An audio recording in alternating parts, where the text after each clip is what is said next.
Well, good evening, everyone. We got another episode of Digging Deeper. We have our special guest tonight, Chris Vogus from Vogus Prospecting. Not sure if he's quite here yet. We also have Sergio Texeria filling in for Jaron tonight. Hello, Chris. It's good to have you on the show. Hey, what's going on? How's my audio? Is that working? It is working wonderfully. Good. Yeah, we can hear you just fine. First of all, like I said before, welcome to another episode of Digging Deeper. We don't have Jaron with us tonight. He is quite sick, probably the flu. So Sergio here, he's kind of stepping in to help out. But as like I said before, our special guest, we have Chris Vogus of Vogus Prospecting. And Chris, how you doing this evening, man? Good. We've had 3 days of constant lightning storms. It has not let up at all. And everything is flooded. Everyone's backyard's flooded. People have lost power. It's been absolutely insane. So we've just been managing that. We've all been cooped up inside waiting for it to go, considering this is the middle of summer too. It's a bit unusual. Yes. Yeah, we're battling with the middle of winter, of course, because we're opposite sides of the globe. I'm dealing with snow and power outages around us from it. As Jaron always starts the show, can you tell us a little bit about yourself, Chris? Your background, what got you into chasing the shiny? Oh, how deep do we want to go? all the Go way with down it, the all the way rabbit hole. back, man. all the way. Yeah, Right. yeah. Let's I'm go with it. just gonna predicate this whole thing with my stream might drop at any moment because of these lightning storms. If that happens, It is what it is, man. You might be able to hear the thunder in the background. It's absolutely bucketing down outside at the moment. So I just got to let everyone know that, because the last thing I want to do is get halfway through something and be like, where do you go? Well, you know. The weather took him from us, and hopefully you'll be safe. Yeah. So, look, I started prospecting because it was something to do. So for those of you who don't know my story, I'm going to try and give you the really short version. I contracted like a disease, PTSD, and I really had a bad time for a number of years. We're talking probably close to a decade worth of being undiagnosed, horrific symptoms, and just really struggling to find my way in the world and what was important to me. And at the very bottom of it all, I was living homeless in an abandoned building, and a family friend of ours went out of his way to take me down to the creek. And it was literally for no other reason than just to reintroduce me to people and sort of, I don't know. He was just a good person, right? Like he went out of his way to hurting, and you needed exactly. Yeah, and so that's what he did. Like a good friend does. Right on. Exactly. And he's in his mid 70s now. So he would have been in his early 70s, late 60s when he picked me up off the floor and he took me out. And that was sort of the beginning of the end. I was incapacitated to the point where working was extremely difficult for it, like just functionally being able to get out of bed and make yourself breakfast was a challenge, yet alone getting yourself into a fit shape to be able to go and deal with people. Do anything. Like a level of responsibility, right? Yeah. So I took gold prospecting as something I could do. After a while, I was like, hey, I can actually function doing this. I can get up out of bed and be like, I'm going to the creek and I'm going to mine. And so I started doing that. And what I discovered was that gave me enough sort of momentum and push forward to be able to shoulder more burden, to be able to reintroduce more burden to my life. And so I'd always had a passion for filmmaking. I'd been making films with tape recorders and whatnot back in my youth, and it was something that had sort of gone on the wayside. And what I sort of realized was that I couldn't get answers to questions. It's like you'd think the most simple thing of like where to find gold, and people will tell you, oh, dig on the inside bend, but that doesn't answer the question. It doesn't answer it. It's like there's so much more to it than that. Yeah, and so I got frustrated and pissed off, and I spent my last $250 on a secondhand GoPro, which was perhaps not the greatest financial choice, but I spent $250. It was an investment. Yeah, at the time I didn't look at it. I just wanted to feel better. I wanted to feel better about myself, and like I said, I was able to shoulder a little bit more burden. So I bought this GoPro, and I was making videos on everything, and they were really crappy videos. That was so bad. And I was making them on geocaching and hiking and camping. So I would take Grizzly way out into the bush and we'd set up camp, and I'd just film making the camp and the fire. And, you know, if it was raining, I'd film the rain on the tent, and then I'd upload them to YouTube, and 5 people would watch it. And I'd be like, that's awesome. Like, you know, sick. I've actually watched a lot of those myself. Yeah, right. Like, so now they're becoming like a niche popular thing for the hardcore fans that have been following my channel for a while. They seek out the oldest videos and they watch them. So And that was spread across 2 different channels. So in the process of coming down with PTSD, I lost my business, and my business was coaching archery. And so I had that channel, and I had a couple of other channels where I was doing video stuff way before all this. And so I spread that content out over that. And then one thing led to another. And I think because my own attitude of I don't like mediocre answers, I completely understand that most of the world sits in a gray area where there's a little bit of flex either way.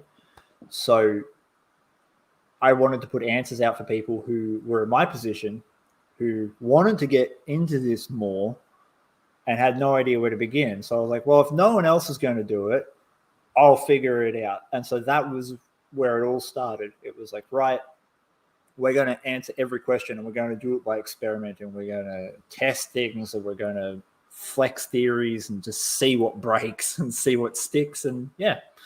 And now we're here. And now, like, almost 6 years later, and we're here. That's awesome.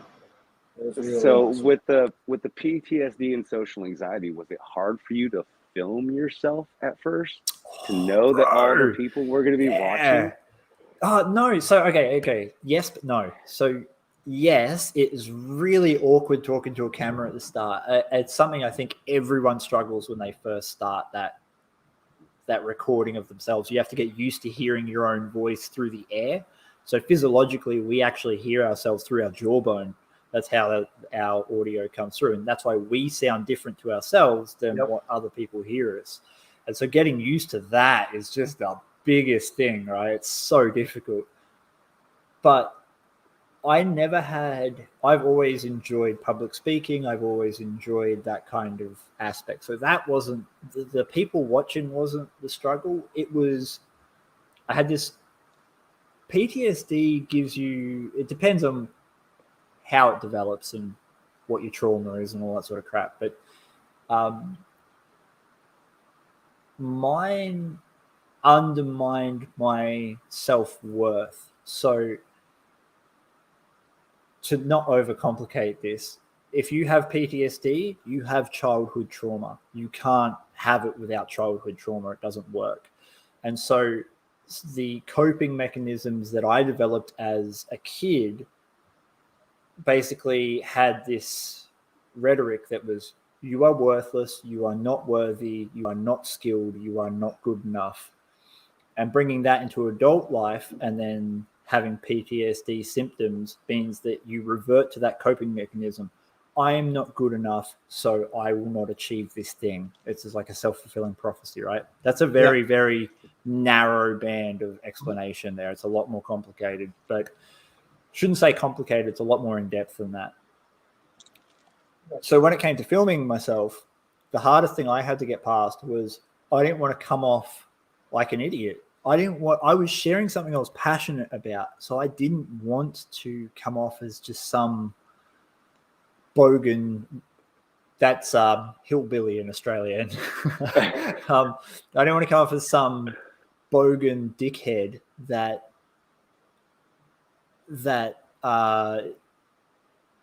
looked stupid because I was trying to find answers to questions I had.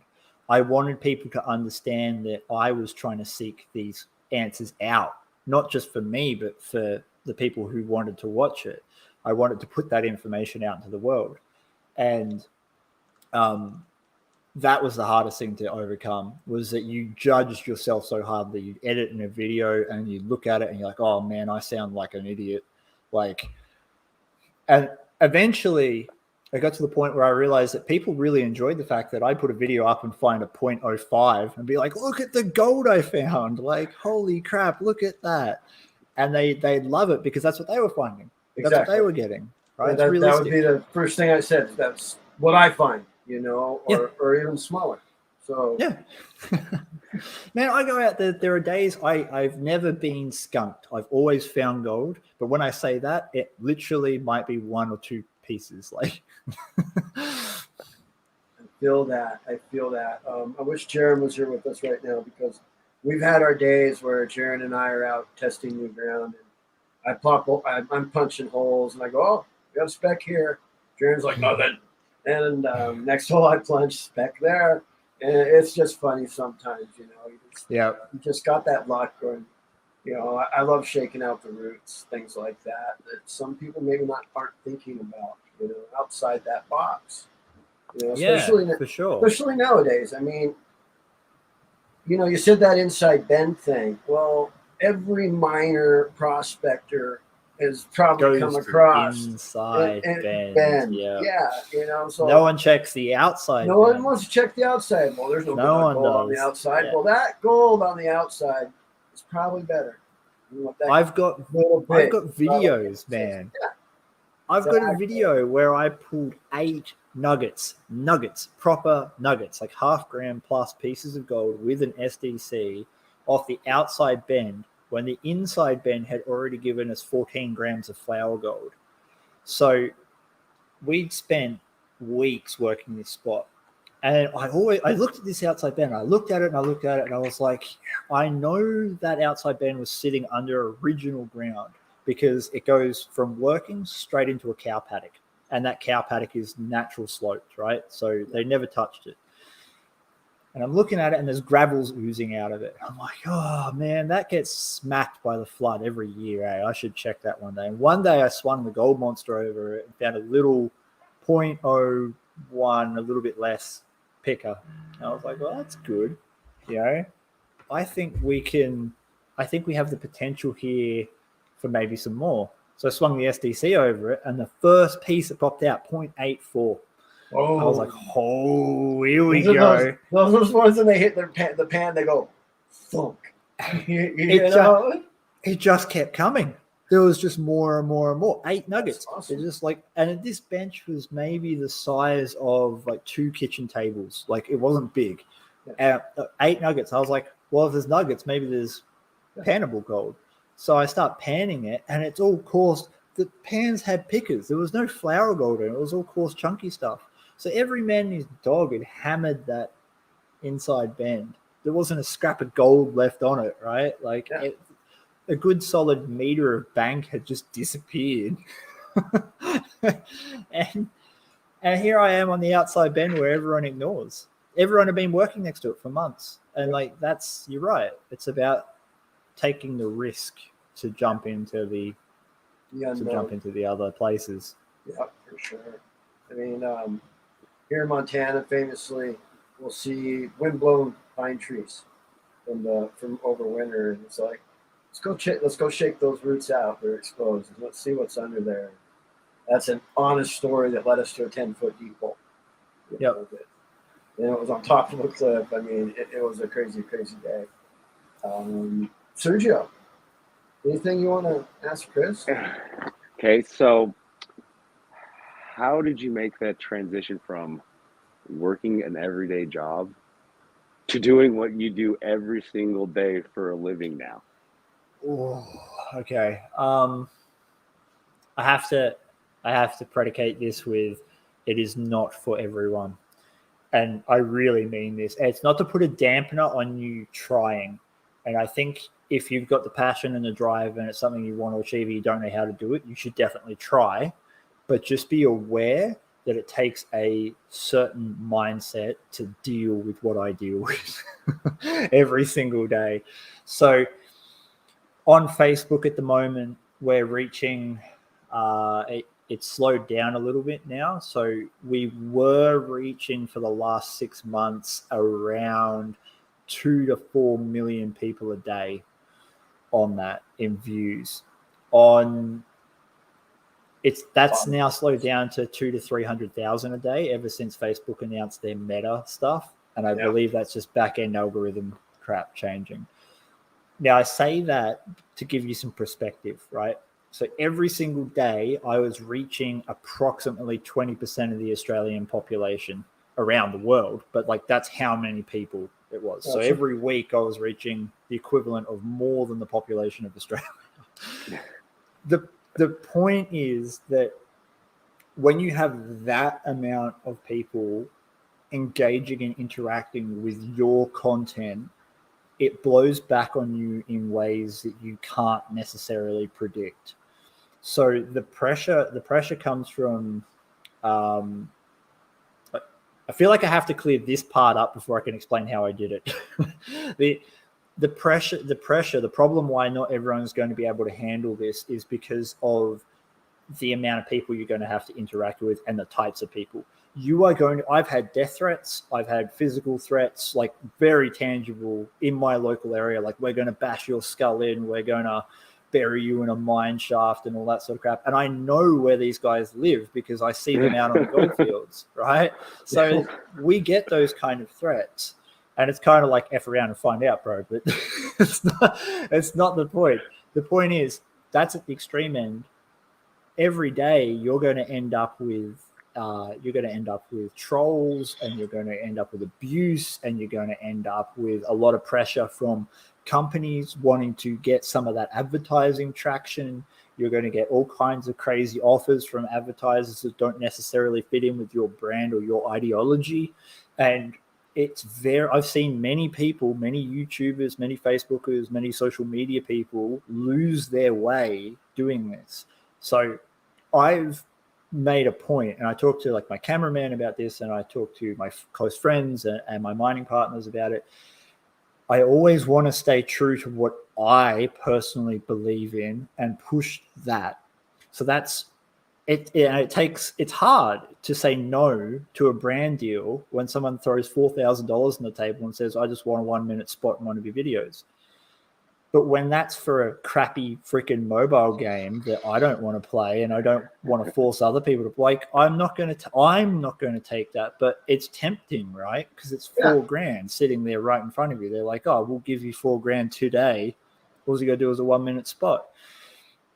And that kind of pressure can really build up. And I see a lot of people fall by the wayside where they feel like they have to make content that their audience wants to watch, when what originally drew them to your channel was you making content that you enjoyed.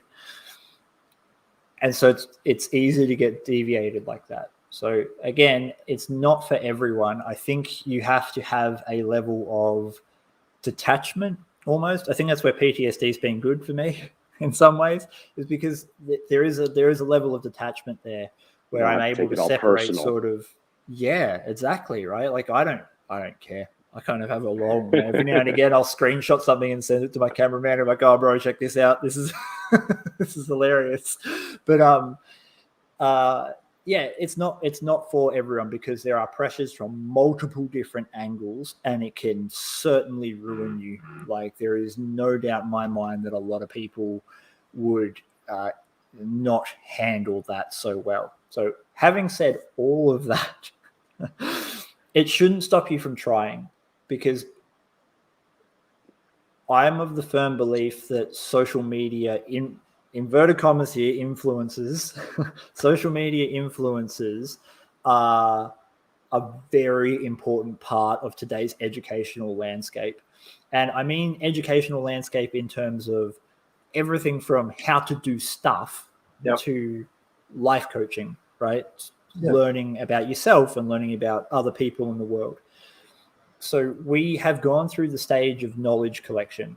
Let's face it, every known fact of human history is basically on the internet, except for perhaps a few things that are on scrolls in some monastery somewhere. So now that we have this overwhelming amount of information, what good is it if no one can access it? What's the point? That's where influencers step in.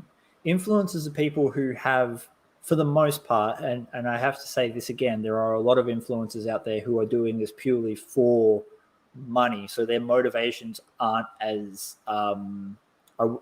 pure is probably the wrong word, but they're motivated for themselves as opposed to at least somewhat for others. So influencers are people who have a niche knowledge or a niche interest in a particular knowledge. And what that does is it means that they take this vast amount of information that's out there and they condense it down into a 6-minute video for you to consume so you can think about it. And what that does is it puts you ahead of the game for the people that you want to watch, right? So, for instance, I'm just trying to think of a good example. It'd be like, it's like the bloke who invented karate. He had to invent it. He had to figure out moves and how it worked and all that sort of stuff. Of course.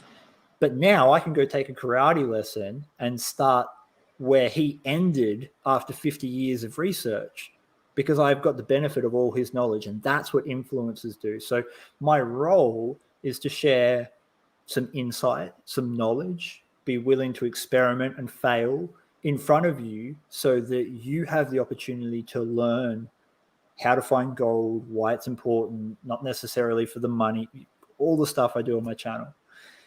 So the role of an influencer is to curate knowledge and then share that knowledge.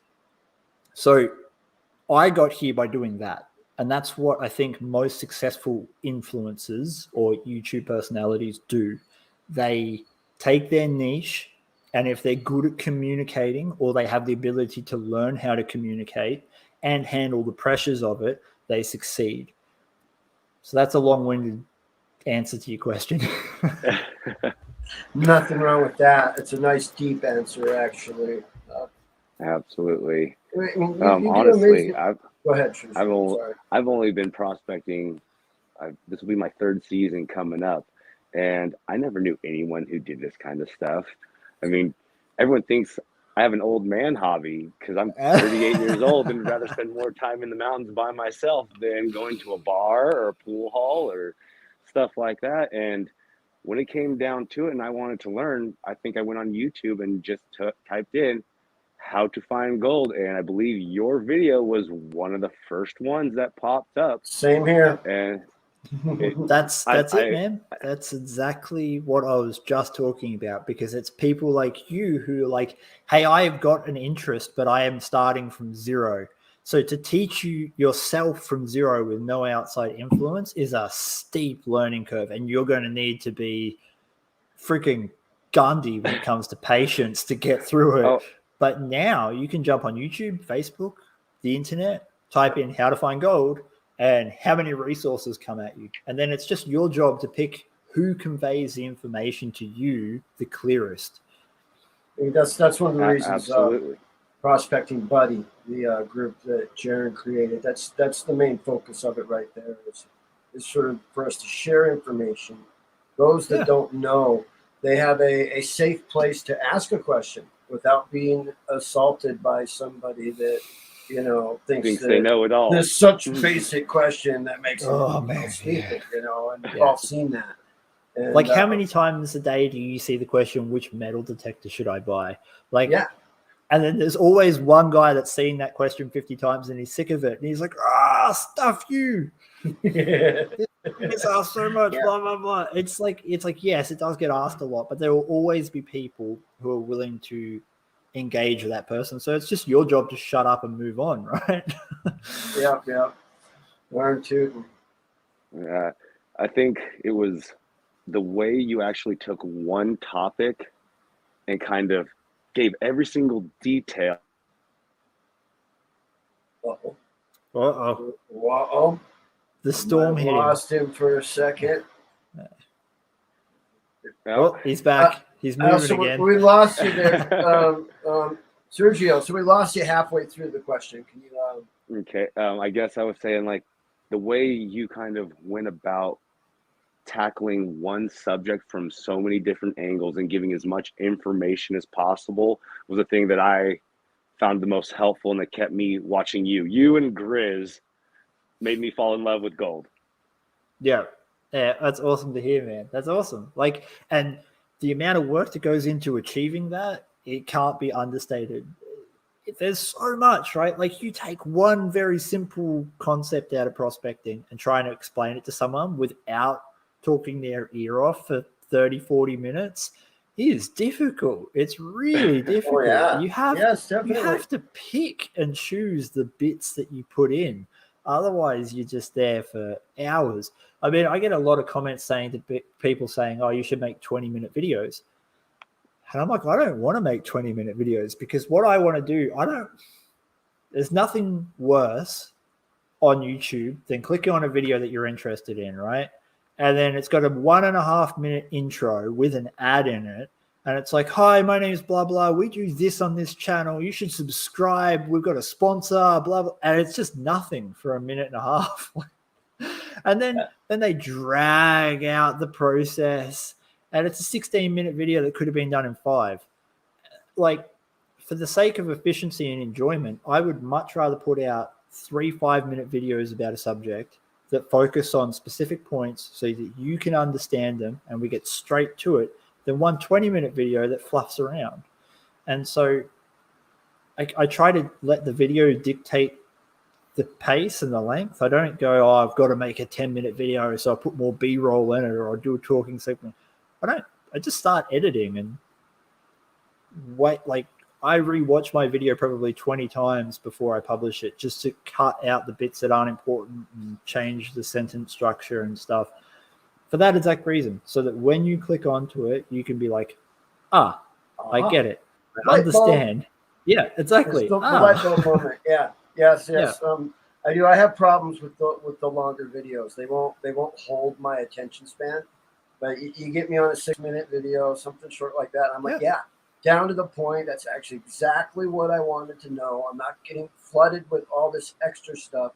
Just what I really wanted to know. And going back to your influence upon so many people. A while back, we were wondering who does everybody want to see as a guest on the Digging Deeper podcast, and hands down, 98% of every single answer is we want to hear Chris Vogus. We want to see Chris Vogus on the show. So it's very humbling. It's a weird feeling. That leads me to the question: is how do you deal with that personally? I guess knowing that you've influenced so many people that they've taken that goal. Finding that goal has helped them some way in their life. Maybe it's their own PTSD moments or something else that they needed to work out. For example, myself, I lost my father, and that's what got me out into gold. And it had to do with my father, my grandfather, and something we did when I was really little. And I had no teacher, no one to look back on besides books, maps, and watching videos like yours. So how does that make you feel, knowing that?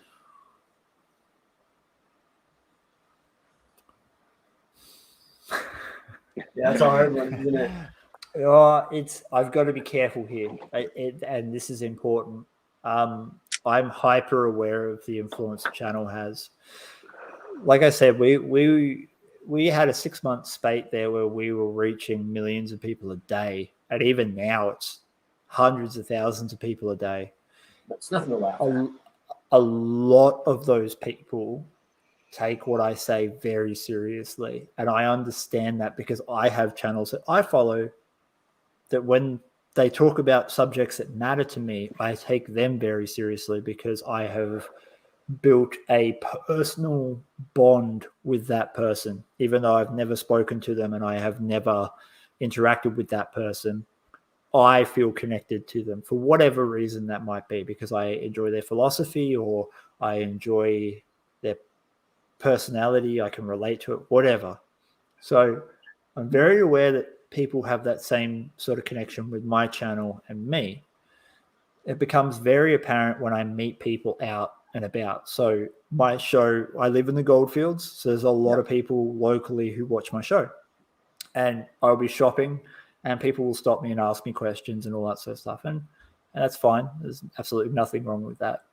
But what I get from those interactions is just how enamored some people are with my videos, like just how much influence it's really exerting on a real person. I was talking to a friend today about this morning, was that it's strange to note even things that I say influence language within the community. So I called a little picker a booger once and it just stuck. And so now I'm on online forums and I see people calling their nuggets boogers. Like, that was said off the cuff and it was kind of a joke and we're all just we're out in the creek doing that. But it had a real world impact. It changed language. Something very simple. It changed the way people were describing a thing. Yeah. And it did that for an entire community across the entire globe. it's a strange position to be in. So I'm hyper aware of that, and it's also why when I do talk about PTSD, when I do talk about those sort of very serious and personal issues, I predicate it like, I am not a doctor, I am not a counselor, I have no formal training, and I have no right, and I have an extreme responsibility to tell people that I can only share my experiences, and it's up to you to figure out what's right for you. My experience sharing in that sense is mostly to try and kick people into gear to do some inner looking, to do some self deep dive, to try and figure out what's going on for them or how they might like to improve their life or whatever it might be. So my goal is to spark that in them. It's not to tell them how to do that. So when you ask me, what does it feel like to have an influence on people's life? I say it's a great responsibility. It's a really big responsibility, and it's incredibly important to me that I always tread that line carefully, because the last thing I want to do is jeopardize someone who's vulnerable. I think that gold prospecting attracts a lot of vulnerable people like myself when I first started, because of the nature of it. It's free money from the creek. And when you're shit out of luck and you've got no you got no resources, you got to get something to put food on the plate. 100%, and it's you free. Go get that money shiny out of the creek. ground. Yeah, I got you. So I hear you. So it attracts vulnerable people, and when you're in that position, it's very easy to be preyed upon. So yeah, my responsibility is to the people who are in that position, because I can say something off the cuff. And if you're in a good financial position or an okay one, and you're in a decent state of mind and a decent state of health, it's probably not going to do anything to you. But if I mention the same thing to someone who's dealing with an opiate addiction, or I deal with someone who's dealing with suicidal ideation or whatever it might be, it can have a drastic effect. I've got emails from all over the world from soldiers that are currently serving in the Ukraine. I've got LAPD police officers. I've got New York firefighters. I've got soldiers from every nationality across the world that send me emails, victims of domestic violence and whatnot, all talking about their experiences and PTSD and how they'd like to get better. And so it was made really aware to me when I'm rambling a bit here, but I think it's important to share. It's totally okay, Chris. Go for it. I was in Canada with Paulie, and we went and saw a movie, because neither of us have been to the movies in ages. So we went out and saw a movie, and we sat down, and in the credits, I'm just turning my phone off, and I had an email come through, and it looked kind of important. You know how sometimes you get an email, you're like, oh yeah, I should probably check that. So I check it, and it's a guy in the United States who had lost custody of his daughter. And this gentleman found out that his ex-partner's new partner had been abusing the child. And because of restraining orders and the legal situation he was in, he was completely powerless to do anything about it. Now, the amazing thing about the YouTube and Facebook algorithms is that they know more about you than you probably know about yourself. They are very good at taking search terms and the habits that you have online, as well as your location data from your phone and whatnot, correlating that all together, and then giving you ads or putting appropriate content in front of you that they think you'll consume, because it's all about money for them. So they have to be good at doing that. So when you are depressed, you're going to have a certain set of search habits, right? And those search habits are going to create that storm where it puts appropriate content in front of you. So this gentleman was in his shed tying a noose to end his life. He had YouTube playing in the background, and YouTube put my PTSD video in front of him while he was tying the noose. Wow. And that's what stopped him from doing it. So that story is the one that stands out in my mind of I didn't do anything. I just shared my story because it was important to me and my recovery, but it wasn't to save anyone. Like I'm not actively going out there and trying to help these people, right? Yeah. But between me sharing my story because I thought it was important and the YouTube algorithm picking up that this dude was depressed, it came together and saved a life. And what blows me away about that is that level of responsibility that I feel for that. It's hard to say, like, what, like, I would never know about that, right? So if he went through with it, you'd never hear from him. Yeah. But I am aware now that stuff like that's probably happening more than I know because of what I'm sharing. And that's why it's important, and that's why it's humbling to hear that my channel has an influence on people. All right. There's my rant. All I can just say is fucking wow, man. To the lighter side, let's get to the lighter side of mining and prospecting. Just let that sink in for everybody for a moment. It's very everyone heavy. breathe. It's okay. Yeah. No, but three things you can feel, two that you can see. when you're going out, like, what's your go-to equipment? Are you wanting to like river sleuths, go crevicing, use the gold monster or whatever your preferred detector is? I mean, what's your go-to? See this? Yeah. So this is what a video looks like before it's turned into video. And notes. Yeah, ideas, right? Yeah. So you write your idea down and you see if it's a good one or not. Because sometimes you write it down, you're like, yeah, then you read it, you're like, this is trash. Do you go over your notebook with Gadsy and Mick? Just me, man. Just me. Yeah. I wouldn't want to embarrass myself in front of those guys. Like I said, sometimes you read out an idea. Sometimes you'll write it out. You're like, yeah. Then you read it. You're like, yeah. Then you share it with someone else. You're like, no, dude, no.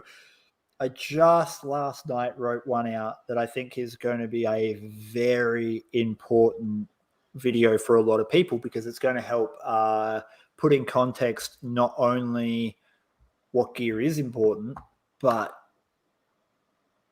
you're going to be able to take that and put it in other parts of your life. The idea of this, I'm not going to say there's a new direction for the channel, but I'm trying to change how I convey information. And part of it is that prospecting for me is not necessarily about prospecting. It's not even about getting out there. It's about exercising my brain. So I do that by introducing different philosophies from around the world and different ways of thinking.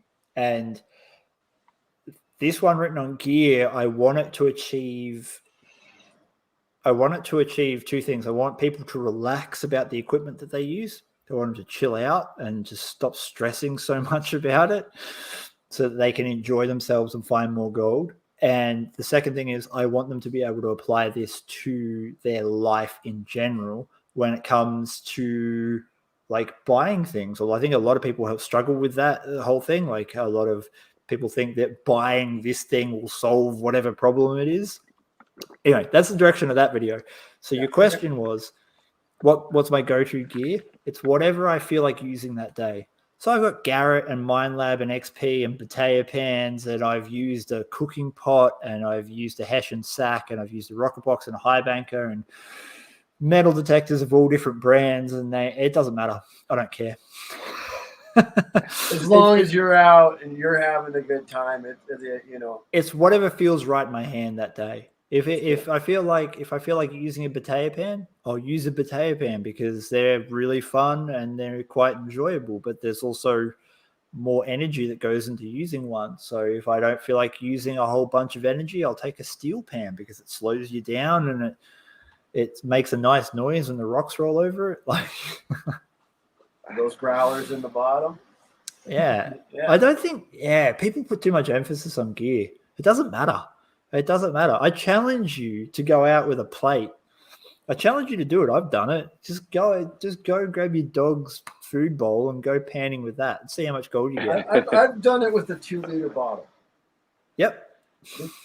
I've made the gold come right down the bottom of all the little spots in the bottom. I mean, it was the funniest thing ever. I can't even remember where I got the idea. Someone else said it. I said, I got to do this. I got to see if this is going to happen. And it was a fun moment, a great memory. You know, I'm like, for you know, I pan gold with a 2-liter bottle. You know, I mean, yeah.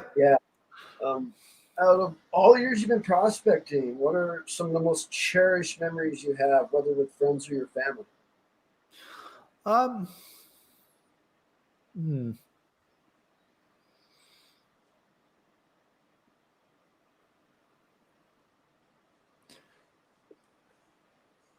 That's a really difficult one because a lot of my prospecting has been bittersweet. Most of it has been done through recovery.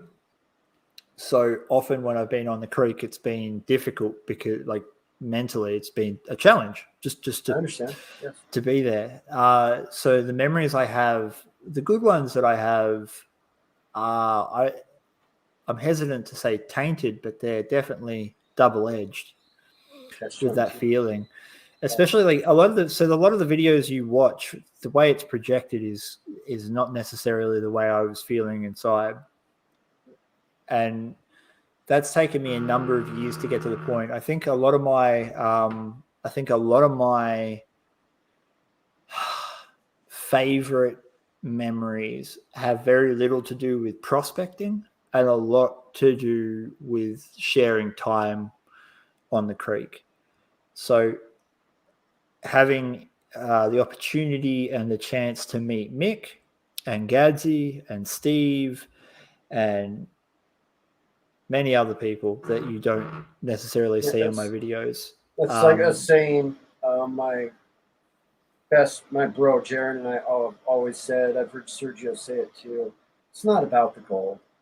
It's being there with the people you want to be there with and the good times and sometimes there's some sad times and you're there to help each other get through that sad time as well. It's a convenient excuse to meet up. Yeah. That's what it is. Yeah. Definitely. I really like at the end of a good day's hanging out on the creek, it's one of those things you can come back and be satisfied. Like you can come back and be satisfied with your accomplishments. You can sit back and relax for a day or two because you know you did something that you really enjoyed and that you thoroughly liked, and you got to share that experience with someone else. For me, more often than not, it's been with my dogs.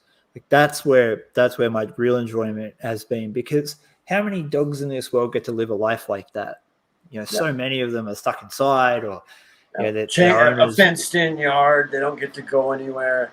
We have a certain dog that we bring along because some of my dogs are just too old now. But we have a young one that when she falls asleep, she snores in the woods, and it makes people that live in the city most of the time think that there's some animal out there. But we just have to say, no, that's just a little sugar snoring. That's just my dog. That's just my dog snoring.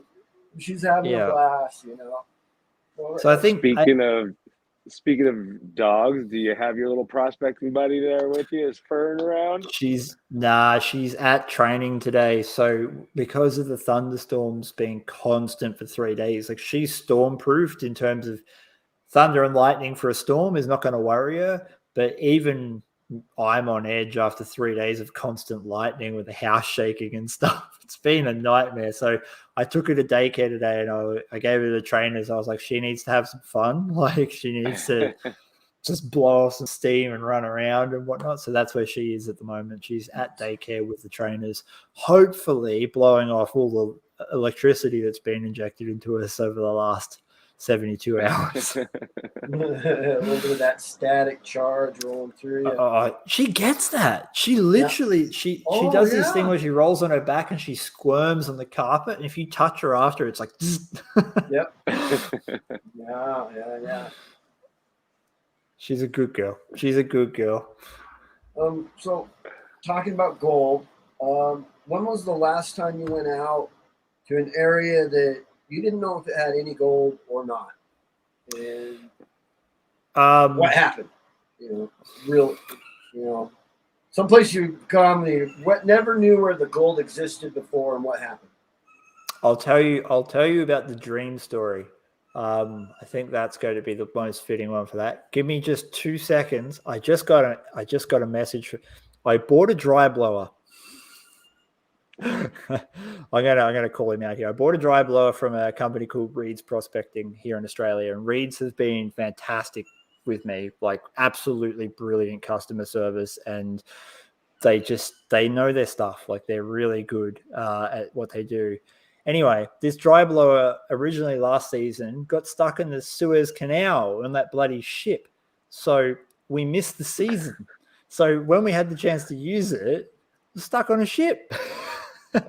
So this year I was like, there's no point paying like $2,000 for a dry blower now or in winter because I can't use it. So I've waited all year and I bought it finally. And he's asking for my address because he can't send it to my PO box. And if I don't write back to him, it's got to go horribly wrong. Hey, Chris, you do what you got to do. That's how it is. Oh man. So yeah, that's the story of why I'm looking over here texting. Is that my address? Is that what it is? I don't know. I couldn't tell you. I better not say it out loud. No. We love you all, but we're not giving you our phone numbers or our addresses on the air. I'm sorry. I just told him that I'm live, so he should be. So I had it. The brain is an amazing thing, right? Like how cool is the human brain? It's basically 3 pounds of hallucinating fat and salt. It's just brilliant. I love it. It's so good. Think about it. No, I'm there. I've had this thought, so let her roll, man.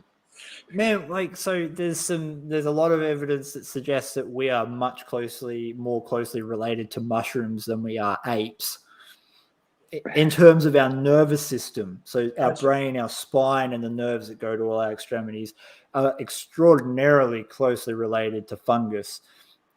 So my thought is that we are just very advanced mushrooms that grew sort of like a fleshy pot plant to walk around in. So we're just mobile mushrooms. That's it. So if we have meltdowns and sort of confused states every so often, that's kind of to be expected, right? Like, so we're just confused mushrooms. That's all right. That's all good. We're just...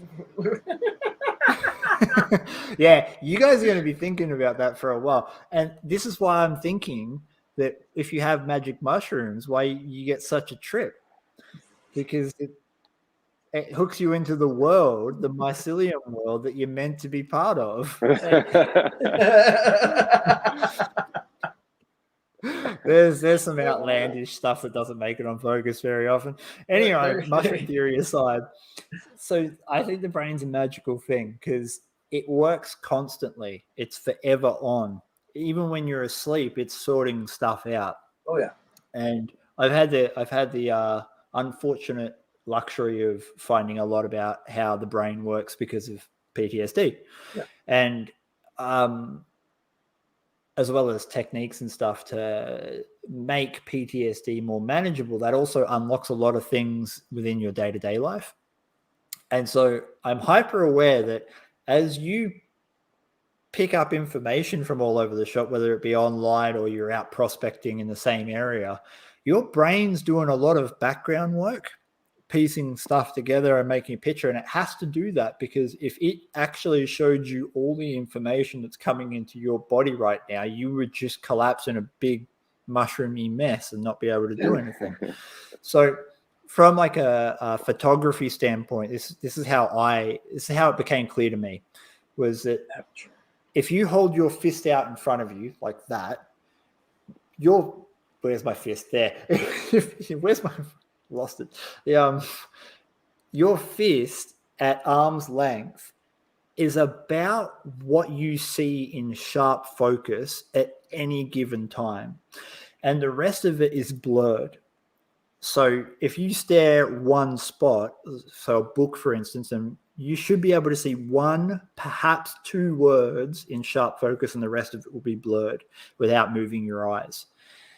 Now, the brain, once it's in a familiar area, so say a prospecting spot that you go all the time, or your house, your brain automatically renders in the rest of your environment. You don't actually see it. Mm-hmm. So that's why photographs to us are amazing, because everything can be in sharp focus at once, and that's not natural. So they become very interesting. Yeah. The ability for your brain to render in information like that, if you allow yourself time in an area that you know well, you will start noticing things that have been assumed by your brain. So it means, let's say you go to the same spot panning. So it's the same 100 meters of creek. And after the first 4 or 5 times, you kind of get used to where the gold is, where to look. And so you go to those areas and you dig there. What your brain is doing is saying, I know that big rock's over there, and I know that's over there, and those trees, and there's usually some gold over here. And it's just assumed knowledge, and it auto renders it. If you sit down and just let your eyes wander over the landscape, it actually starts to add in new information to that pre-rendered Changes world the that you're picture. sitting in, Yeah. right? And so it starts to change, and it starts to notice things that weren't obvious before. And that's where you're going to find really good gold, because you've been going to the same spots and everyone else has been doing the same thing. It's automatic. You can't change that unless you force it. So if you do that, and then you give yourself time to process that information without forcing it. So you've sat down for 10 minutes on the bank, you've had your smoke or you've whatever, and you've just looked. You're not, don't put any assumptions on it. Just look, right? It doesn't. And then you go and do your normal day's prospecting, and you go to sleep. The second you hit sleep, your brain starts a filing process. So it starts filing memories away. So it makes core new memories, and it starts shifting some into long-term memory, and it helps you process all the information that you ignored during the day. Well, if you go out the next day, your brain has going to have made connections while you slept about your area or your spot. Those connections can come out of the blue, and you might not necessarily understand why you've decided to take a test pan from in the stupid mud over there, but your brain has recognized a pattern or something that's important. So I had a dream one night about this spot. I had a dream about a spot. I drove past this area semi-regularly. So there's a river called the Buckland River where I live, and if you drive to the Buckland River, you'll find nice big flaky gold. But on the way to the Buckland River, you drive through several other gold fields. And I'd driven past this spot probably 12 times in the last 3 or 4 months. And that night I had this dream that behind the vineyard, there was a gully. And in that gully, there was gold. And I woke up the next day and it was so vivid. I was like, I'm going to go there. I'm just going to, because it wasn't far from home. I was like, oh, I'll just go there. So in my car, get to the vineyard, have to get Google Maps out and see if there's a way around the vineyard into the bush behind it. And there's a little road. So get on this little road, and it's like narrow and no one uses it, and it's all horrible. And I come around this corner and I'm starting to weave up into the gully. And there's this beautiful gully, and it's got all this basalt coming down, bedrock.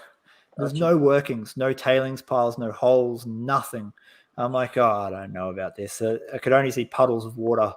I get out of the car, get my pan, go up to the only puddle of water and scratch out this crevice. And I pulled out 2 little rough pickers. And I was looking at that and I was like, holy shit. Like, go mushroom brain, right? Like Yeah. fantastic. No workings in the gully, none. Like I couldn't find it. I walked probably 2 kilometers up this gully and I didn't find a single scrape, dip, mine, tailings pot, nothing. So there's gold in it. It's just there's no water. There's very rarely water. That's the biggest problem. That's the problem. Yeah. Mm. Now, I want to backstep by what you were calling. What was it? An air blower or Dry blower.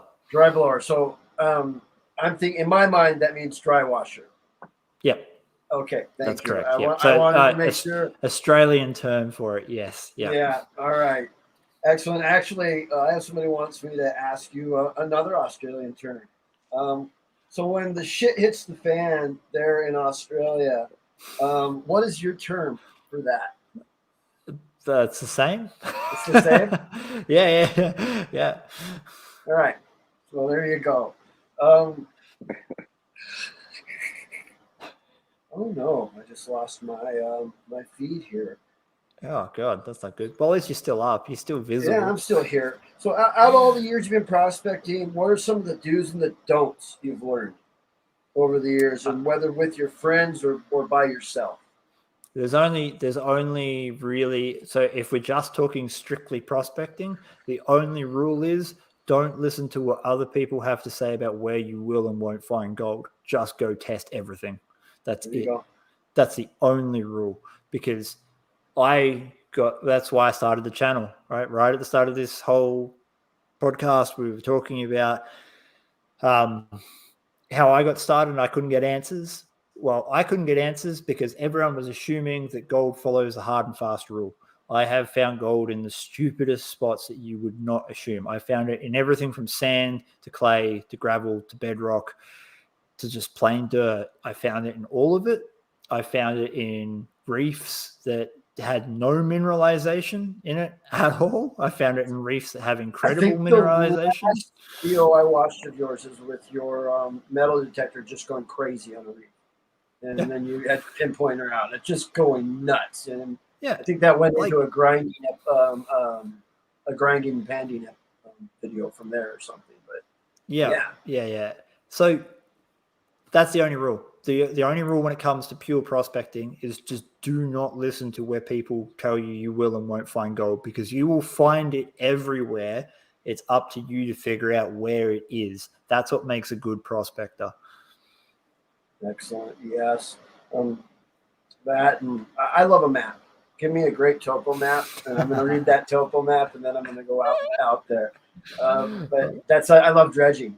So with a topo map, that gets me that elevation in the water where I want to be, to where that low spot is. And I don't believe you get to dredge there in Australia, do you? It's been illegal since 1991. You can dredge on a mining permit, but getting a mining permit in Victoria, where I am, is going to cost you $25,000 just to find out if you can get the permit and without being able to do anything.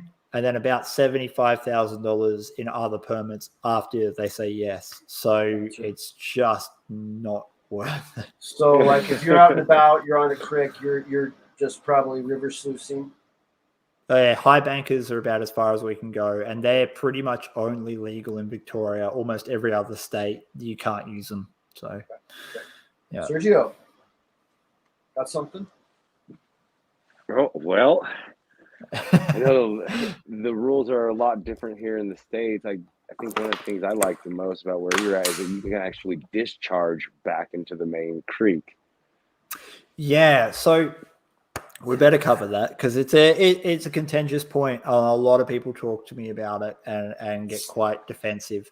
So first and foremost, it is on the Mines Department website in Victoria. There is a PDF document that is well buried that says that you are allowed to prospect in the streams, riverbanks, and reserves of panning areas. So it specifically says that you are allowed to prospect in a riverbank and in the reserve, as well as the stream beds.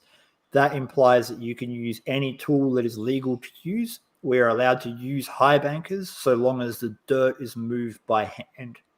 So processing is no issue whatever. But the biggest blockage to it is how much dirt you can move, because you've got to do it with a shovel and a pick. Gotcha. So we're allowed to dig in the banks. We're allowed to. There's no law anywhere that talks about where you have to have your tailings discharging into, which means you can put it back into the stream. Now, a lot of people would say, well, that's just careless and that's not very good for the environment, blah, blah, blah. So let's address that.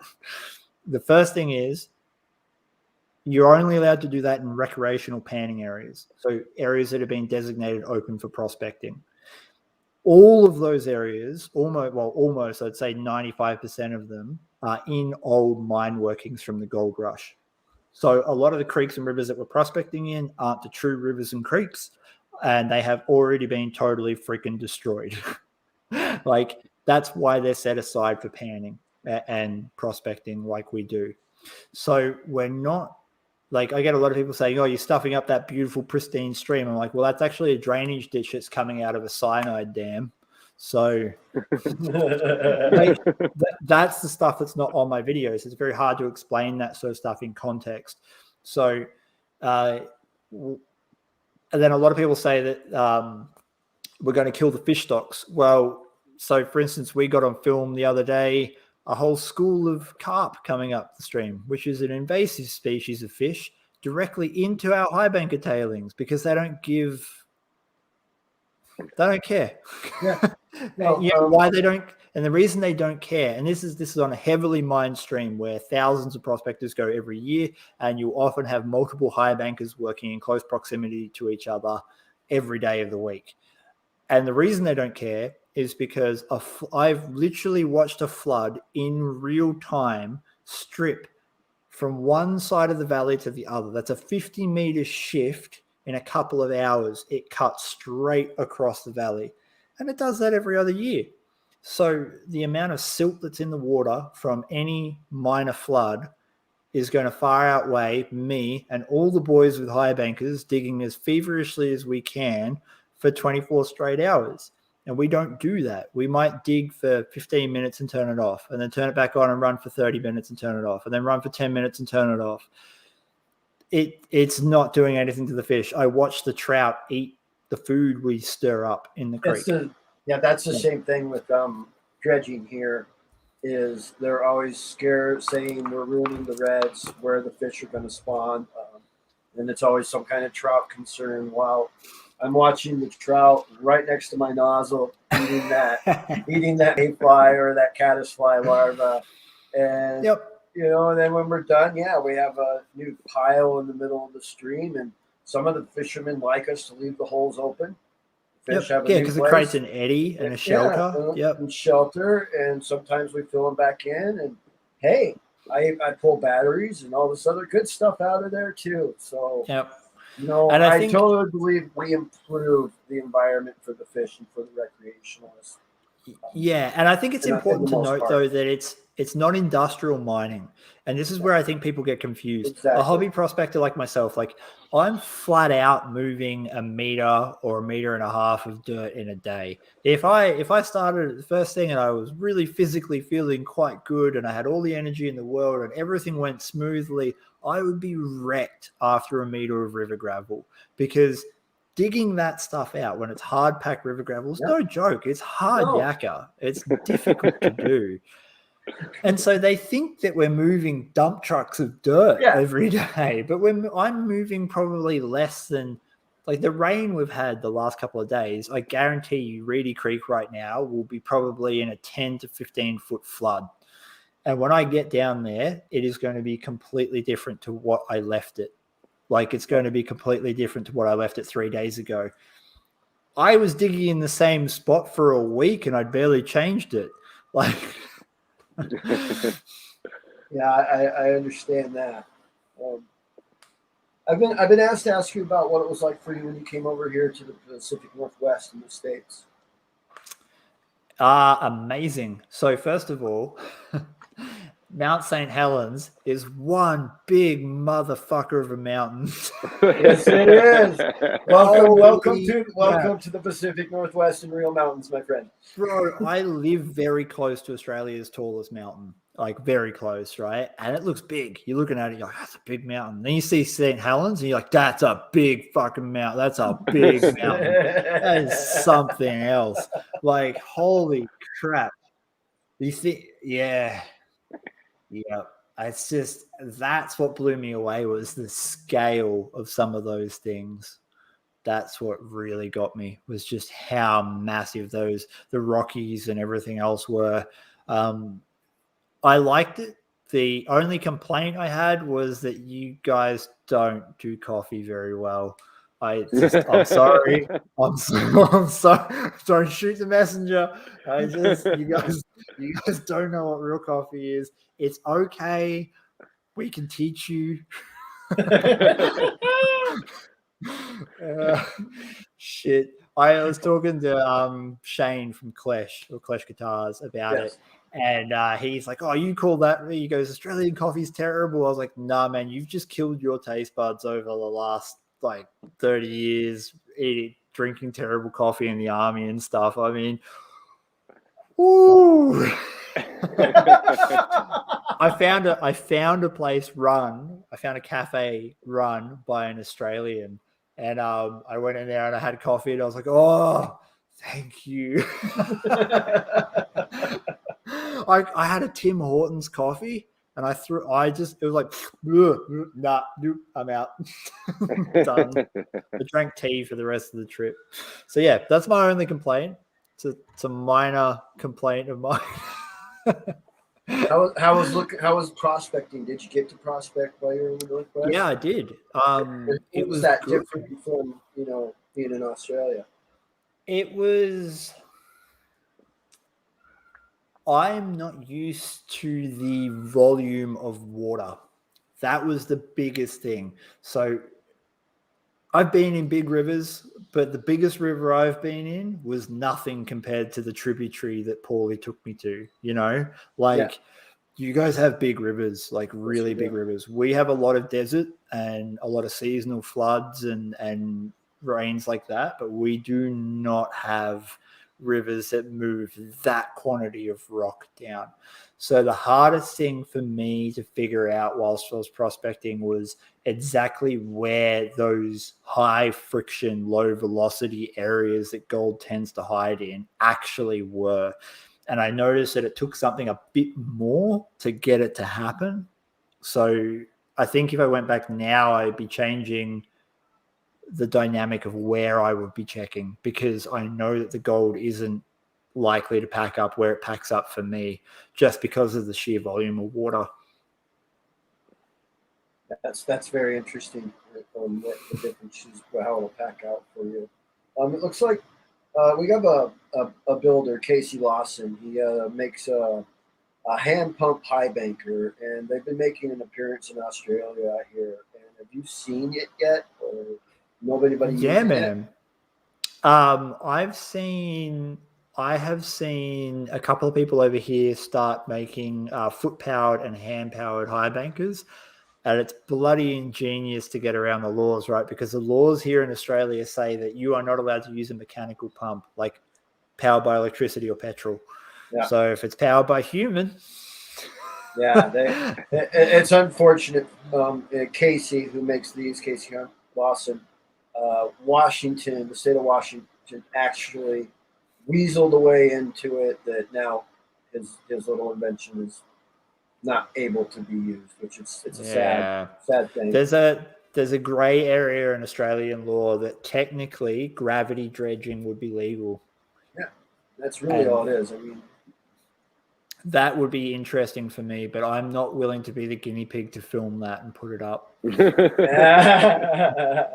you have any spoilers for your upcoming projects?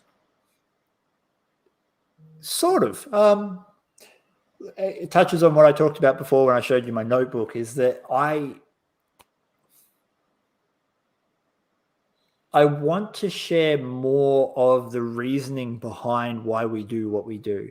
And I don't mean that on a superficial level of, oh, it's great to be out in the bush. But if you watched my latest episode on YouTube, I explained about a quote from Marcus Aurelius, which is, you could be good today, but you choose tomorrow.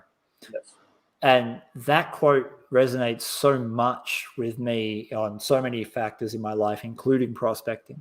And it's that sort of stuff that I want to share with everyone watching, because I think that, like I was saying about the curation of knowledge, is that there's a lot more behind this than what people think we're doing. Like on the surface, it's I throw a pan in the car, I drive to a gold field, I spend 5 hours looking for gold, and then I go home and put my feet up, right? Yeah. But everything in between that is what makes that day special, is what makes it good. So I want to share some of those sort of insights or observations, should I say, about why I do what I do. And hopefully that gives people watching some insight into maybe why they do what they do, or how they could achieve some of the stuff that they want to achieve, both with prospecting and with the other hobbies or passions or interests that they have in their life. So my spoiler isn't that great, but it's just a direction that I want to take the channel. So it's not going to be any different in terms of content, but you should get more from the videos. That's what I'm hoping for. Gotcha. Geez. Sergio? Well, let's see if, James, you want to go through some of the comments that we're getting through the Prospecting Buddy do that. YouTube. We can totally Can we do a 5-minute break? I'll get a drink for my throat just so I can keep talking, because I do a lot of talking. 5-minute break, and we'll come back and we'll hit some of these questions and comments in the comment section. Perfect. Sound good? All right. All right. See you. All right.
All right, we are back. Yo, Welcome back, everybody, to the second half of the show. I guess we'll call it.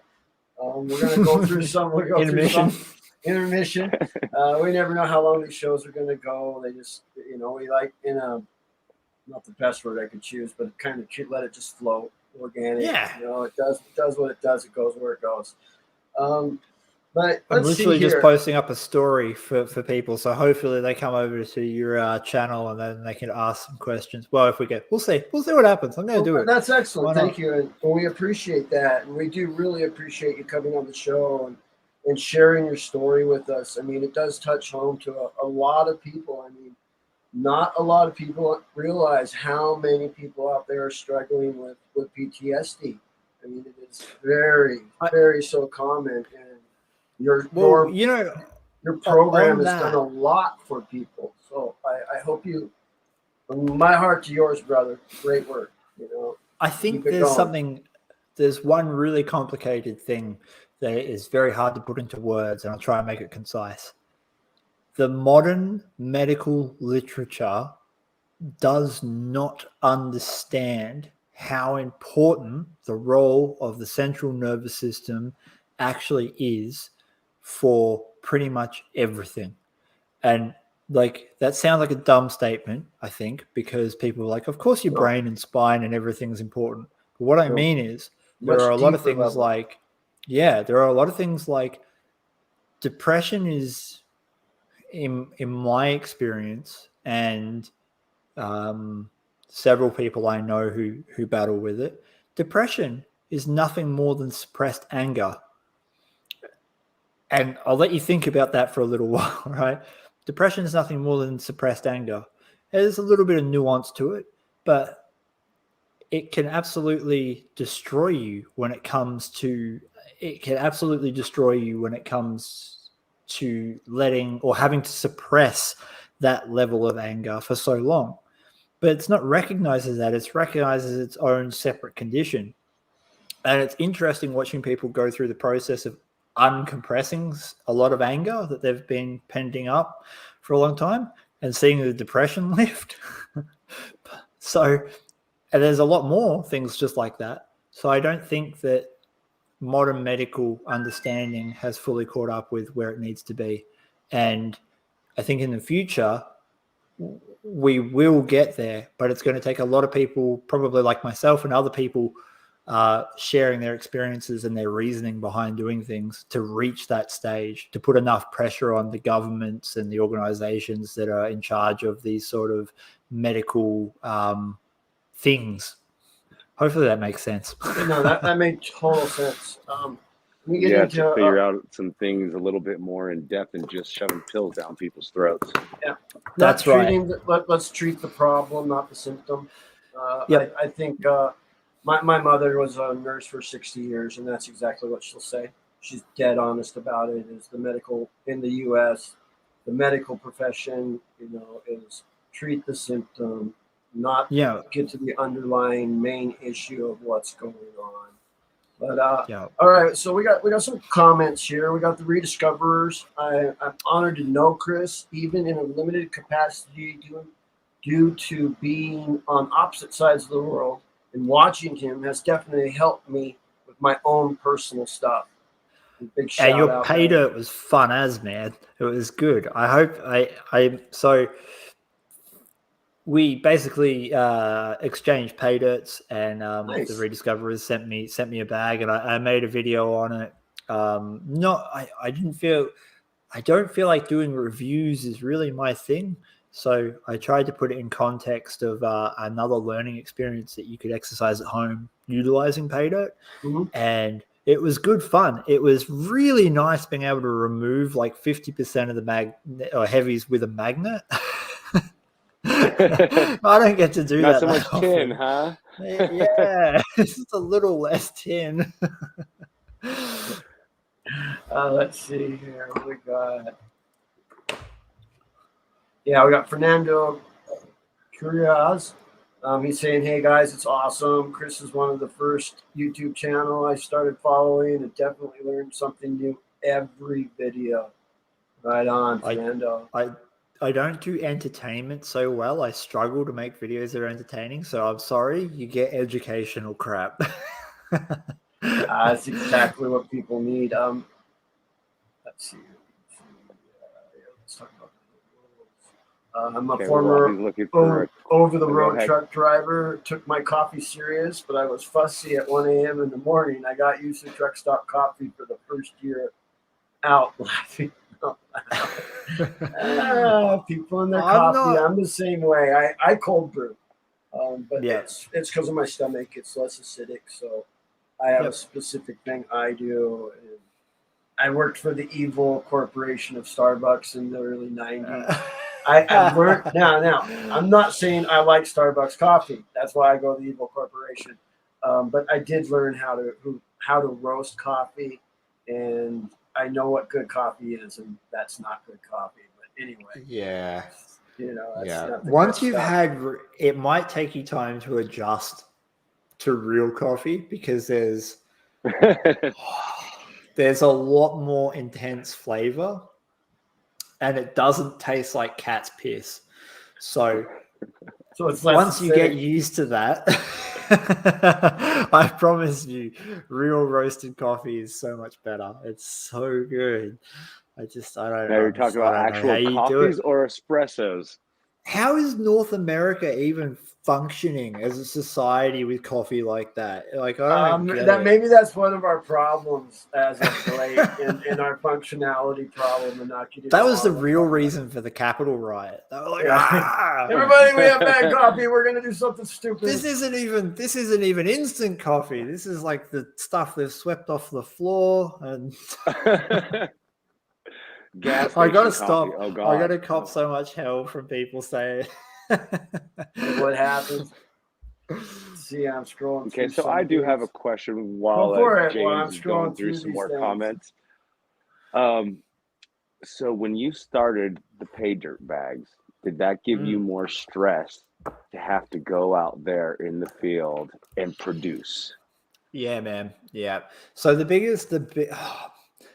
I had a lot of stuff in place. So most of the gold was from me mining it. I did buy in a little bit of gold from mates who were mining with me out there to be able to make up the quantity of bags that I did make up. I was doing between 50 and 100 bags a run a couple times a month.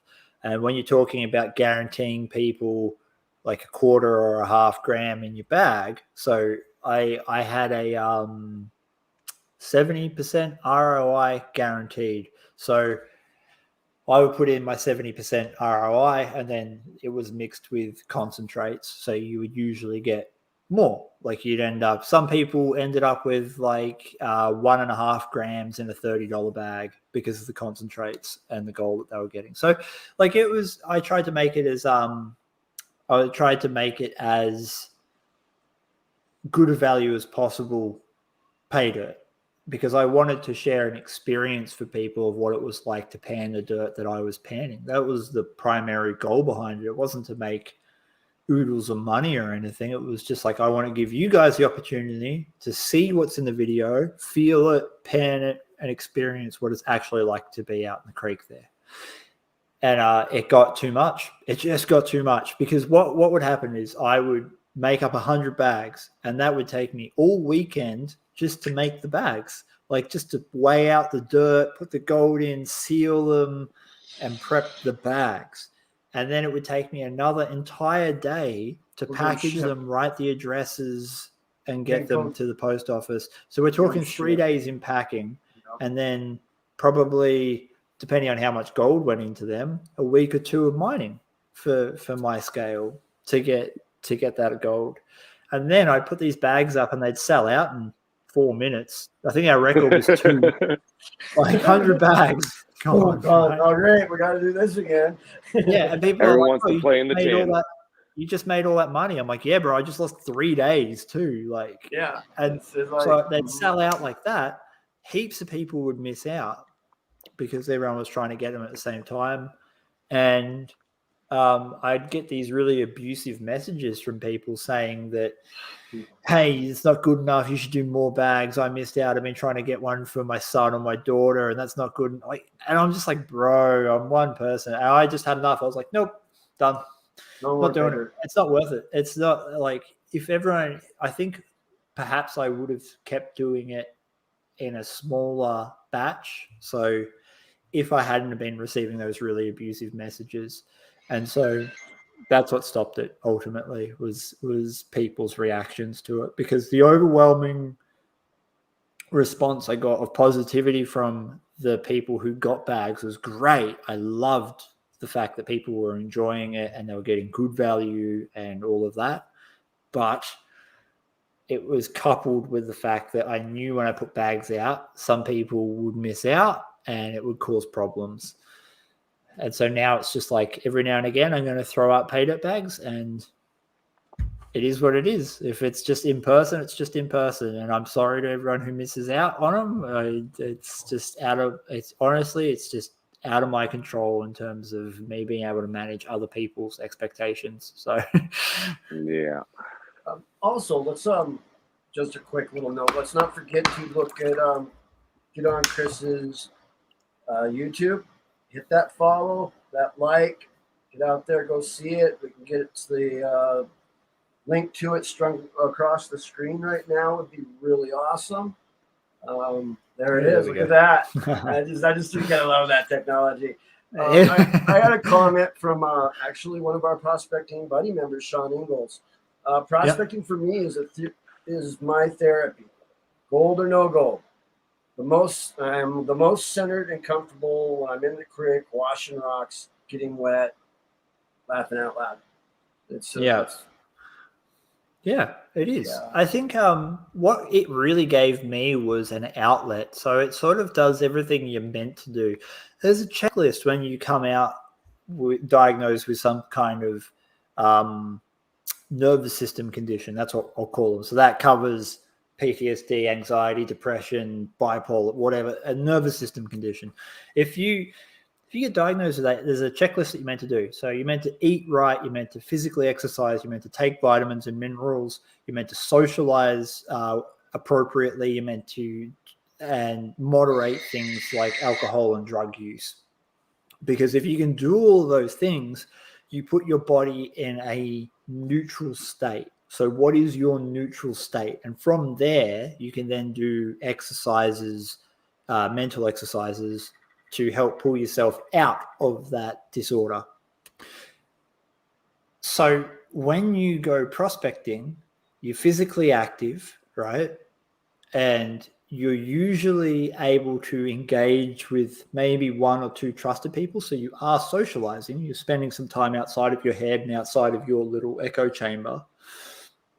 It gives you the opportunity to have a goal and an ambition to strive for, and that's incredibly important because that gives you direction. So it ticks all these boxes for some of the stuff you're meant to be doing. If you can couple that with just eating a bit better and limiting how much alcohol you take in, then it's going to help massively in you progressing to feeling better, feeling nice. And that's what you want at the end of the day. So I say prospecting is part of my therapy. It's part of my therapy because of the same reasons I just went over. Physically active, get to hang out with mates. I absolutely agree. Me too. Technically, I end up going a lot of the times by myself just because how my work schedule is. Yeah. And anymore, I found it to be what I call my church or my counseling.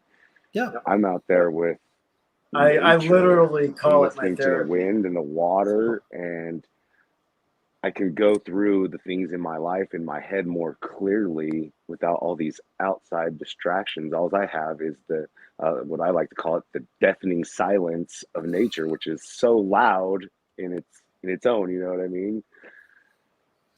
Absolutely. Going back to the whole, I'm not this.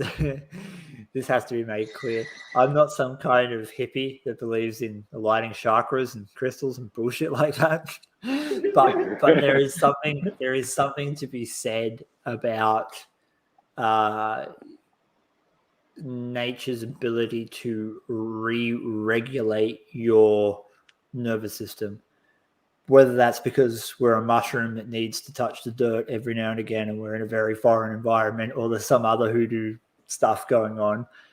You show me a person that you put in a natural environment that's comfortable for them. I get that some people, probably not watching this show, but there are a lot of people in the world who find like bugs and dirt and lots of stuff kind of uncomfortable. But I guarantee you, if you put them in nature within a comfortable situation for them, they will relax. It's very, very relaxing.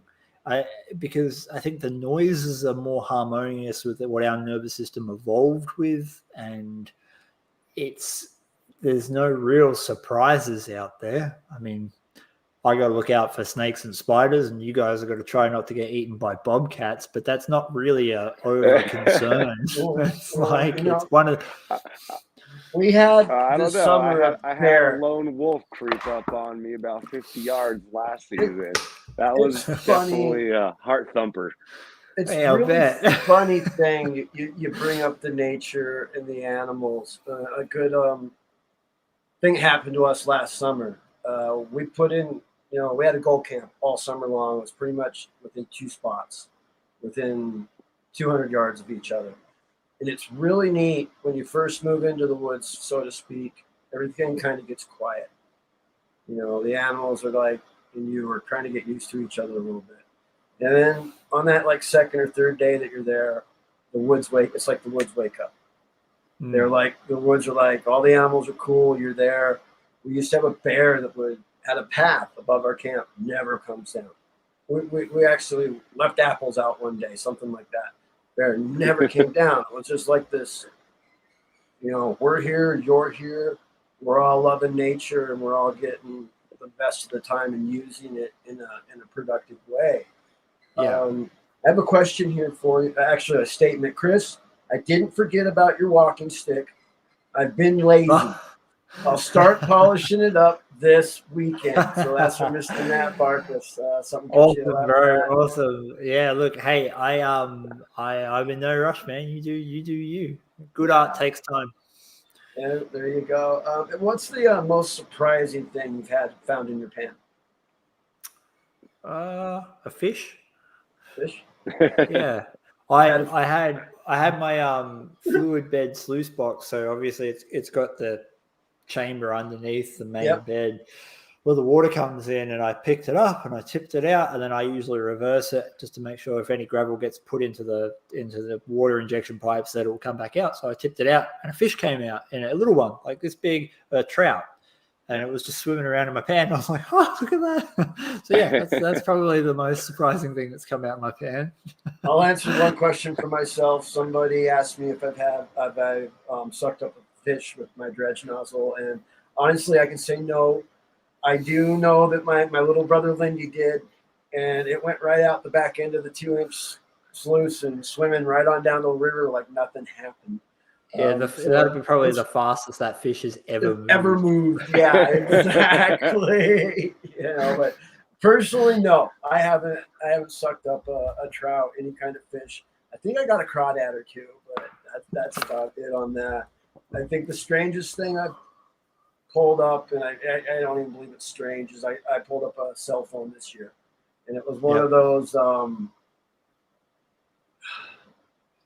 really old ones, like 1992 or something. It's the gray with the antenna on top. Well, brick, the original brick. When they went away from the bag phone. That was probably the funniest or weirdest thing I found in the box. I found a burner phone metal detecting the riverbanks. So I found you could see someone had got it and busted it, but it still had the SD card and the SIM card in it. And so I popped the SD card out. Still worked after all these years. Phone was from 2008, and it had like a bunch of pictures on it, man. And it was just like, oh, I know why they got rid of this phone.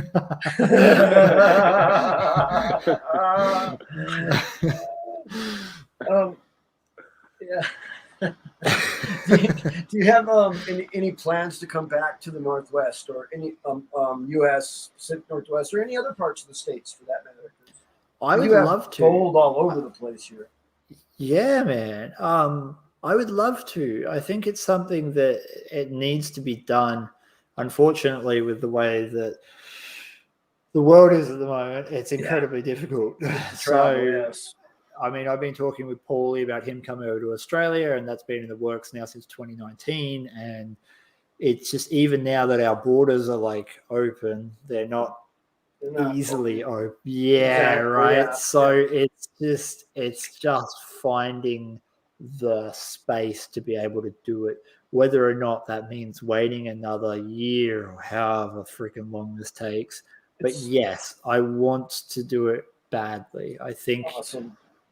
Yeah, at the moment we're looking at traveling to New Zealand. That the cross Tasman travel is open now. Like, we can do that whenever.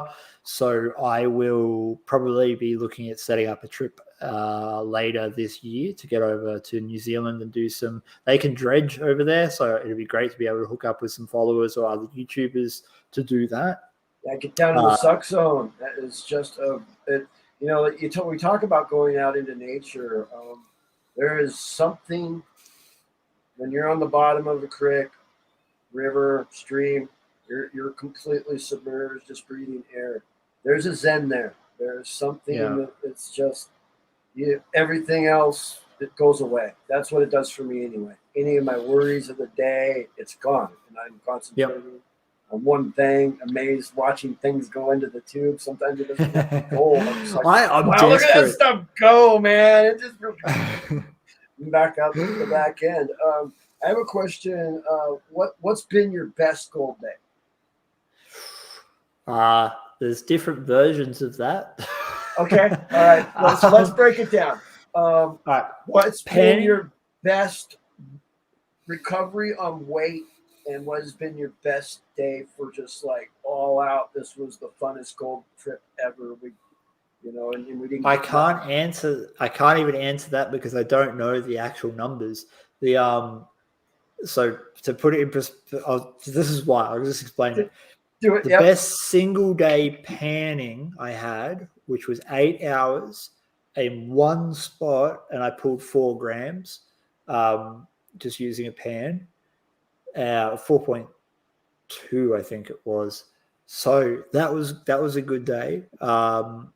With a high banker in a single day, it was a little over 4 grams in the one session that we did. Detecting, I found a specimen the size of a soccer ball that was full of gold. That was probably I don't know how much gold's in that. That's fucking cool. That's just wow. Is that a Dad's Reef find? It was the first day. It was the first day we hit Dad's Reef. That's what we found. And then I found gold bearing quartz veins. So we know where the reefs are. We don't know how many freaking ounces are locked up in them. And we've got the drift mines now. The drift mines are unreal. They're one of these spots that every time I go back there, I'm just enamored. I love going to that place because there's gold everywhere, and working it out has been so much fun. So there's a lot. There's a lot of being really good days. It seems to be that my average sticking point seems to be 4 grams. I have been lucky enough to be with people that have pulled out over an ounce of gold panning on Reedy Creek in one day. That was the most impressive ones that I've seen. But that was the guy that taught me how to prospect, and he just knows his shit, right? He just walks out and he's like, right there. Right there, and that's where you just dig right there. Trust me. Yeah. So he used to do. He walked out, he'd set the high banker up, and he goes, dig there. And so you dig there, and you go home, and you'd have a gram after a couple of hours, and you'd be like, how the fuck did he know? Years and years of knowledge. That's how we knew. Let's see here. Oh my God. It's fun watching other people read comments. Normally it's me on my live stream trying to keep up with everything. It's great. Love it. So has Paulie ever been out there to visit you over there? So he came out early 2019. He came out just at the end of summer and died.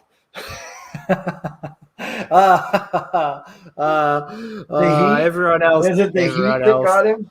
Oh yeah, everyone else Yeah. thinks they know what heat is, and we Yeah. just love. Well, I've Polly been, lives in Canada, and they don't know what heat is up there. I'll Bro, just say that much. yeah, but I don't think even you guys in the States and that, and I get messages from people from Texas and Arizona like, oh, we hit 45 degrees. I'm like, I don't care. It's not the same because I've experienced other people's 40-degree heat. I've also experienced minus 20.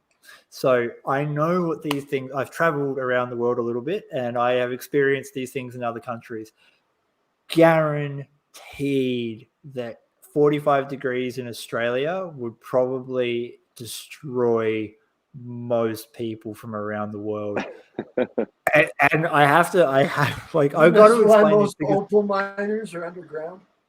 yeah, no, really. So there are do you know what the death point is in temperature? I do not.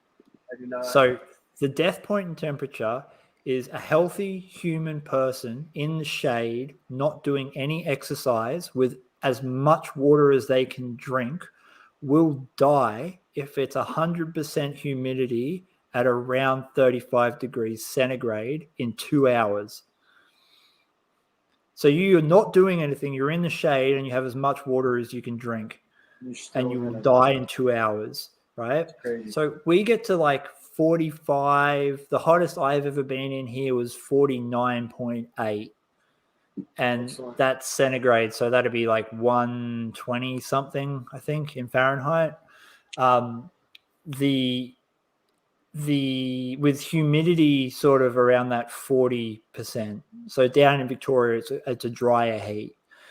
And it floors you. Like, it's deceptive because you can be inside with air conditioning or good insulation and it might be 30 degrees inside. And so you might feel warm until you go outside and the air is so hot it hurts your lungs.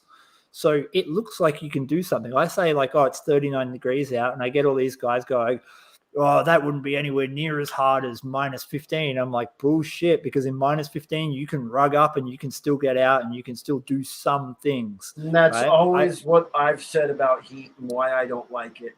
I'm like, the cold, I can always put on more clothes or shed a layer. There's only so naked you can get. Yeah, there's only so naked I can get. There might not be enough water to go lay in.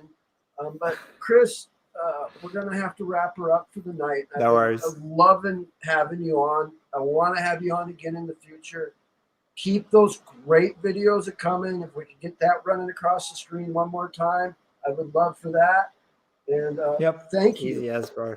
Thank you so much. To other side of the globe. I mean, we couldn't be further apart. Thanks for making the time, man. Yeah, no, I appreciate you guys having me on. Everything you've done. Yeah, I appreciate it because these are the opportunities to talk about stuff that you don't get to see in the video, and so much of it is so important because there is a lot more that happens on my channel and a lot of other people's channels that I think could really benefit people. So it's shows like this where we get the opportunity to express those opinions and those thoughts behind everything. Thank you very much. Great point. From Digging Deeper podcast and Prospecting Buddy Nation and everybody that likes that shiny, have a great night. Stay safe out there wherever you are. If you can't behave, then be good at whatever you're doing. Have a great night, guys. Bye. There you go.